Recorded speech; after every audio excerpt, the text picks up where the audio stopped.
ನಮಸ್ಕಾರ ಎಲ್ಲರಿಗೂ ರೋಚಕ ಯೂಟ್ಯೂಬ್ ಚಾನಲ್ಗೆ ಸ್ವಾಗತ. ಲಕ್ಷ್ಮಿ ಹೆಬ್ಬಾಳ್ಕರ್ ಕರ್ನಾಟಕ ರಾಜಕೀಯದಲ್ಲಿ ಚಿರಪರಿಚಿತ ಹೆಸರು.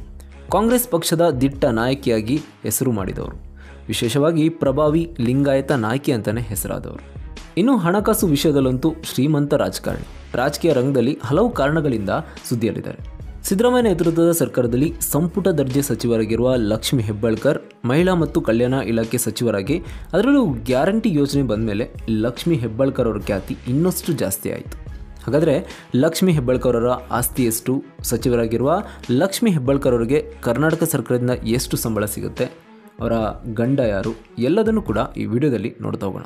ಅದಕ್ಕಿಂತ ಮುಂಚೆ ಯಾರೆಲ್ಲ ನಮ್ಮ ಚಾನಲ್ನ ಸಬ್ಸ್ಕ್ರೈಬ್ ಮಾಡಿಲ್ಲ ಅಂತಂದರೆ ಈ ರೀತಿಯ ಮಾಹಿತಿಗಾಗಿ ನಮ್ಮ ಚಾನಲ್ನ ಸಬ್ಸ್ಕ್ರೈಬ್ ಮಾಡಿ. ವೈಯಕ್ತಿಕ ಜೀವನ. ಲಕ್ಷ್ಮಿ ಹೆಬ್ಬಾಳ್ಕರ್ ಅವರು ಬೆಳಗಾವಿಯಲ್ಲಿ ಹುಟ್ಟಿದ್ದು. ಇವರು ಲಿಂಗಾಯತ ಸಮುದಾಯಕ್ಕೆ ಸೇರಿದವರಾಗಿದ್ದರಿಂದ ಮರಾಠಿ ಭಾಷೆಯನ್ನು ಮಾತಾಡ್ತಾರೆ. ಬೆಳಗಾವಿಯಲ್ಲಿ ಬಾಲ್ಯ ಮತ್ತು ಪ್ರೌಢ ಶಿಕ್ಷಣವನ್ನು ಮುಗಿಸಿ ಮೈಸೂರು ವಿಶ್ವವಿದ್ಯಾಲಯದ ಪೊಲಿಟಿಕಲ್ ಸೈನ್ಸ್ನಿಂದ ಪೋಸ್ಟ್ ಗ್ರ್ಯಾಜುಯೇಟ್ ಶಿಕ್ಷಣವನ್ನು ಮುಗಿಸ್ತಾರೆ. ರವೀಂದ್ರ ಹೆಬ್ಬಾಳ್ಕರ್ ಅವ್ರನ್ನ ಮದುವೆ ಆಗ್ತಾರೆ. ಇವರಿಗೆ ಈಗ 49 ವರ್ಷ ವಯಸ್ಸು. ಇವರಿಗೆ ಮೃಣಾಲ್ ಎಂಬ ಒಬ್ಬ ಮಗ ಕೂಡ ಇದ್ದಾನೆ. ಕಳೆದ ವರ್ಷ ಗೋವಾದಲ್ಲಿ ಮದುವೆ ಕೂಡ ಆಗಿದ್ದರು. ರಾಜಕೀಯ ಜೀವನ.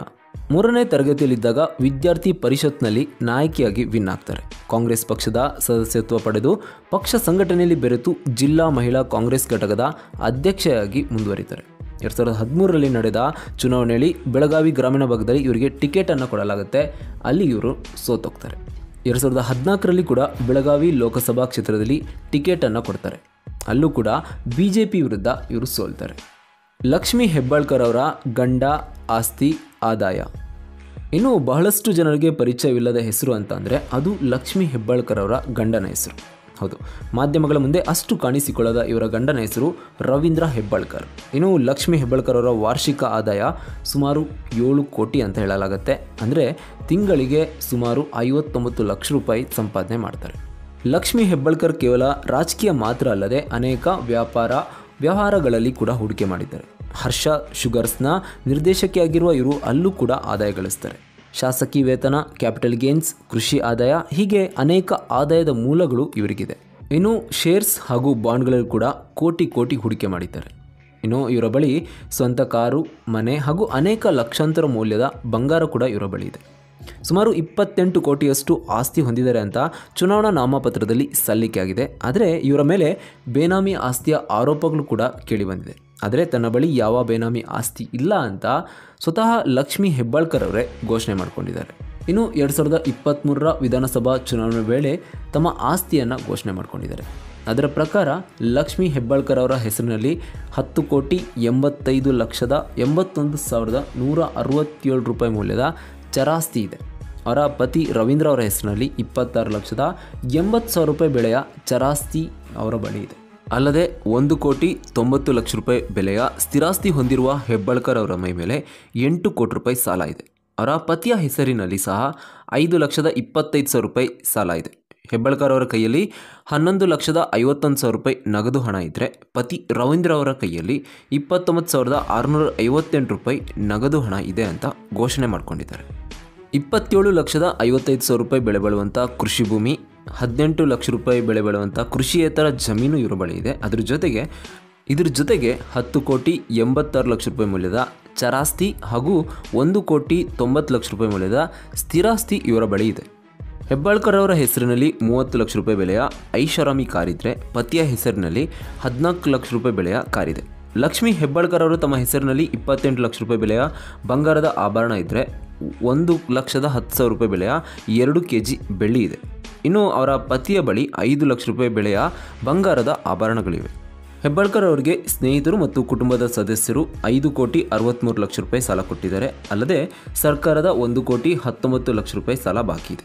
ಬ್ಯಾಂಕು ಮತ್ತು ವಿವಿಧ ಹಣಕಾಸು ಸಂಸ್ಥೆಗಳಿಂದ 2,80,00,000 ರೂಪಾಯಿ ಸಾಲ ಇದೆ. ಇದರಲ್ಲಿ ಸಹೋದರ ಹಾಗೂ ವಿಧಾನ ಪರಿಷತ್ ಸದಸ್ಯ ಚನ್ನರಾಜ ಹಟ್ಟಿಹೊಳಿ ಅವರು ಹೆಬ್ಬಾಳ್ಕರ್ ಅವರಿಗೆ 1,73,00,000 ರೂಪಾಯಿ ಸಾಲ ಕೊಟ್ಟಿದ್ದಾರೆ. ಒಟ್ಟಾರೆ ಸುಮಾರು 8 ಕೋಟಿ ರೂಪಾಯಿಯಷ್ಟು ಹೆಚ್ಚು ಸಾಲದ ಹೊರೆ ಹೆಬ್ಬಾಳ್ಕರ್ ಅವರ ಮೇಲಿದೆ. ಇನ್ನು ಲಕ್ಷ್ಮಿ ಹೆಬ್ಬಾಳ್ಕರ್ ಅವರಿಗೆ ಸಚಿವೆಯ ಸಂಬಳ ಜೊತೆ ಹಲವು ರೀತಿಯ ಸರ್ಕಾರಿ ಸವಲತ್ತುಗಳನ್ನ ಕೂಡ ಪಡೀತಾರೆ. ಅದರಲ್ಲಿ ಕ್ಷೇತ್ರ ಭತ್ಯೆ, ಕಚೇರಿ ಭತ್ಯೆ, ದೂರವಾಣಿ ಭತ್ಯೆ, ಪ್ರಯಾಣದ ಭತ್ಯೆ, ಆರೋಗ್ಯ ವಿಮೆ, ನಿವೃತ್ತಿ ನಂತರದ ವೇತನ ಸೇರಿದಂತೆ ಹಲವು ಸೌಲಭ್ಯಗಳು ಲಕ್ಷ್ಮೀ ಹೆಬ್ಬಾಳ್ಕರ್ ಅವರಿಗಿದೆ. ಇದ್ರ ಜೊತೆಗೆ ಇತರೆ ಪ್ರಮುಖ ಸೌಲಭ್ಯಗಳು ಇವರಿಗೆ ಸಿಗುತ್ತೆ. ವೇತನ ಭತ್ಯೆ ಎಲ್ಲ ಸೇರಿ ಸುಮಾರು 2,05,000 ರೂಪಾಯಿ ಹಣ ಸರ್ಕಾರದಿಂದ ಪಡೀತಾರೆ. ಇನ್ನು ಲಕ್ಷ್ಮೀ ಹೆಬ್ಬಾಳ್ಕರ್ ಅವರಿಗೆ ಒಂದಷ್ಟು ಸವಲತ್ತುಗಳು ಸಿಗುತ್ತೆ. ಅದರಲ್ಲಿ ಮನೆ ಬಾಡಿಗೆ ಭತ್ಯೆ ಅಂತ ತಿಂಗಳಿಗೆ 1,20,000 ರೂಪಾಯಿ ಸಿಗುತ್ತೆ. ಅದ್ರ ಜೊತೆಗೆ ಆ ಮನೆಯನ್ನು ನಿರ್ವಹಣೆ ಮಾಡೋದಕ್ಕೆ ಮನೆ ನಿರ್ವಹಣೆ ಭತ್ಯೆ ಅಂತ ತಿಂಗಳಿಗೆ 30,000 ರೂಪಾಯಿ ಸಿಗುತ್ತೆ. ಇನ್ನು ಪ್ರತಿದಿನದ ಪ್ರಯಾಣದ ಭತ್ಯೆ ಅಂತ 2,500 ರೂಪಾಯಿ ಸರ್ಕಾರದಿಂದ ಇವರಿಗೆ ಸಿಗುತ್ತೆ. ಇನ್ನು ಆಹಾರ ವಸ್ತುಗಳನ್ನ ಖರೀದಿ ಮಾಡೋದಕ್ಕೆ ಬೇರೆ ಬೇರೆ ಖರ್ಚುಗಳನ್ನ ಸೇರಿಸಿ 4,50,000 ರೂಪಾಯಿ ಇವರಿಗೆ ಸಿಗುತ್ತೆ. ಅದ್ರ ಜೊತೆಗೆ ರೋಡ್ ಮೈಲೇಜ್ ಭತ್ಯೆ ಅಂತ ಕಿಲೋಮೀಟ್ರಿಗೆ 30 ರೂಪಾಯಿ ಸರ್ಕಾರದಿಂದ ಸಿಗುತ್ತೆ. ಇನ್ನು ಪೆಟ್ರೋಲ್ ಅಥವಾ ಡೀಸೆಲ್ ಸಚಿವರ ಇಂಧನ ಅಂತೇಳಿ ತಿಂಗಳಿಗೆ 1,500 ಲೀಟ್ರ್ ಇವರಿಗೆ ಸಿಗುತ್ತೆ. ಇದ್ರ ಜೊತೆಗೆ ಬೆಂಗಳೂರಿನಲ್ಲಿರುವ ಶಾಸಕರ ಭವನದಲ್ಲಿ ಇವರಿಗೆ ವಸತಿ ಸೌಲಭ್ಯನೂ ಕೂಡ ಕಲ್ಪಿಸಿಕೊಡಲಾಗುತ್ತೆ. ಕರ್ನಾಟಕದ ಸರ್ಕಾರಿ ಆಸ್ಪತ್ರೆ ಮತ್ತು ಡಿಸ್ಪೆನ್ಸರಿಗಳಲ್ಲಿ ಇವರಿಗೆ ಉಚಿತ ವೈದ್ಯಕೀಯ ಚಿಕಿತ್ಸೆಗೆ ಇವರು ಅರ್ಹರಾಗಿರ್ತಾರೆ. ಅದ್ರ ಜೊತೆಗೆ ಅವರಿಗೆ 5 ಲಕ್ಷ ರೂಪಾಯಿವರೆಗೆ ಆರೋಗ್ಯ ವಿಮೆ ರಕ್ಷಣೆಯನ್ನು ಕೂಡ ಸರ್ಕಾರದಿಂದ ಒದಗಿಸಲಾಗುತ್ತೆ. ಅದರ ಜೊತೆಗೆ ಲಕ್ಷ್ಮೀ ಹೆಬ್ಬಾಳ್ಕರ್ ಅವರ ಕ್ಷೇತ್ರ ಮತ್ತು ಬೆಂಗಳೂರು ನಡುವಿನ ಪ್ರಯಾಣದ ವೆಚ್ಚವನ್ನು ಕೂಡ ಸರ್ಕಾರವೇ ಭರಿಸುತ್ತೆ. ಅವರು ರಾಜ್ಯ ಸಾರಿಗೆ ಬಸ್ ಮತ್ತು ರೈಲುಗಳಲ್ಲಿ ಫ್ರೀಯಾಗಿ ಓಡಾಡ್ಬೋದು. ಇನ್ನು ಲಕ್ಷ್ಮೀ ಹೆಬ್ಬಾಳ್ಕರ್ ಅವರಿಗೆ ಆಪ್ತ ಸಹಾಯಕ, ಡ್ರೈವರ್ ಮತ್ತು ಇತರ ಸಹಾಯಕ ಸಿಬ್ಬಂದಿಯನ್ನು ಕೂಡ ಒದಗಿಸಲಾಗುತ್ತೆ. ಅವರ ಕೆಲಸ ಕಾರ್ಯಗಳನ್ನ ಮಾಡೋದಕ್ಕೆ ಅವರಿಗೆ ಸೂಕ್ತವಾದ ಕಚೇರಿ ಸ್ಥಳಗಳನ್ನ ಮತ್ತು ಅದಕ್ಕೆ ಬೇಕಾಗಿರುವಂಥ ಸಾಮಗ್ರಿಗಳನ್ನ ಸರ್ಕಾರವೇ ಒದಗಿಸಿಕೊಡುತ್ತೆ. ಇದಿಷ್ಟೇ ಅಲ್ಲದೆ ಲಕ್ಷ್ಮೀ ಹೆಬ್ಬಾಳ್ಕರ್ ಅವರು ಸಚಿವರಾಗಿ 5 ವರ್ಷ ಪೂರ್ಣಗೊಳಿಸಿದ ನಂತರ ಅವರು ಪಿಂಚಣಿಗೆ ಕೂಡ ಅರ್ಹರಾಗಿರ್ತಾರೆ.